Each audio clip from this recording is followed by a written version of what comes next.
Okay, today I'm going to talk about how to look after your dog after he or she has had an ear hematoma drained. As you can see, this is what happened to Piper, our daughter's 3-year-old French Bulldog today. He went to the vets and had a hematoma, or big blood clot, in his left ear drained.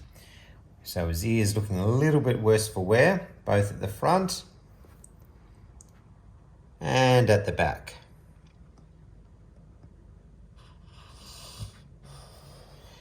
Now, he seemed to develop this hematoma because he has an external ear infection, actually a yeast infection. So he's been scratching his ears a lot. And unfortunately, he must have burst a blood vessel in his ear because he developed a swelling on Tuesday, which gradually got bigger and bigger. And sillily enough, I waited a few days to take him to the vets. And by the time I took him there, most of his ear was blown up. And the vet was saying that with a hematoma, if you leave it on its own, when it eventually shrinks down, it can close off the ear. So he needed it surgically drained. So we took him in today. He had a drip, as you can see from his shaved paw there. And then what they did at the surgery, and I'll just demonstrate very gently. If you can see a jagged sort of, it's actually an S-shaped, oh sorry Piper, that was a little bit sore, my apologies. I'll just hold it like that. As you can see, he's got an S-shaped opened sore there, which is oozing a little bit. And that was basically to squeeze out the clot. And then he had multiple, at least 20 nylon sutures, full thickness sutures, both through the front and the back of the ear. Sorry Piper, that's all right, it's okay. And the purpose of those sutures is to keep the ear together, otherwise the hematoma could just reaccumulate. And those sutures have actually got to stay in for 3 weeks.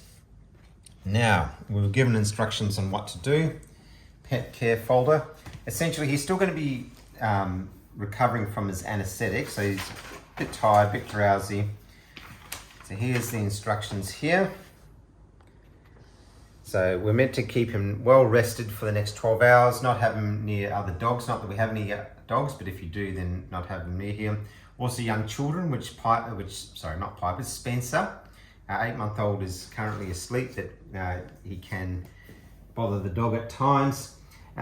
And we're also advised not to give him too much food tonight, so we just hand fed him a bit of bacon and some duck breast, feeling a bit sorry for him. But if you feed them too much immediately after an anesthetic, they can vomit. Otherwise, things are pretty much allowed to be as normal. They can sleep in their usual bedding. You've got to expect that they will shake their head a little bit, and although you don't want them to scratch you too much, a little occasional scratch is okay. Like, we're actually advised that he doesn't need to have a collar unless his scratching becomes bad. The reason being is because it's good to let air onto the ear and to let it dry out. Now, what's going to be happening over the next few days is that we've got some medications to give him. We've got some anti-inflammatory. Now, Piper's already had some analgesics today during his surgery, so we're not told to give this today, but this is an anti-inflammatory that we're to add to his food once a day for the next 5 to 7 days. His ear antibiotic drops, or they're actually antifungal and anti-yeast drops, were to continue, although once again we're told not to do it tonight. So 2 drops each ear twice a day. And then he's got some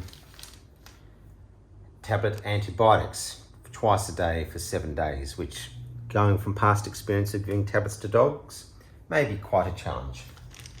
Now, on top of that, we're also going to give him some red light therapy. So there is some evidence that red light therapy can help speed up wound healing and reduce scarring. So this is a machine that goes for a few minutes, and we're basically just going to hold it against his ear and keep it going until it stops. And we're going to do this twice a day until his ear heals. Now, we're going to be taking Piper back to the vets in a week's time where they'll look at the ear. In the meantime, if we notice any signs of infection, so if the ear's becoming really red or weepy, then we're to take him back earlier. He's not to have any vigorous exercise for the next 5 days, so no running off leash, but gentle walks is fine. And it's to be expected that there will be a little bit of oozing for 1 or 2 days. So we're told just be cautious that he's not near any expensive furniture or clothes, but otherwise he can pretty much just do his normal things. So there we go. Although he's feeling a bit sore and sorry for himself, in a few days' time I know he'll be back to his normal self, and hopefully in a few weeks' time his ear will pretty much look the same again.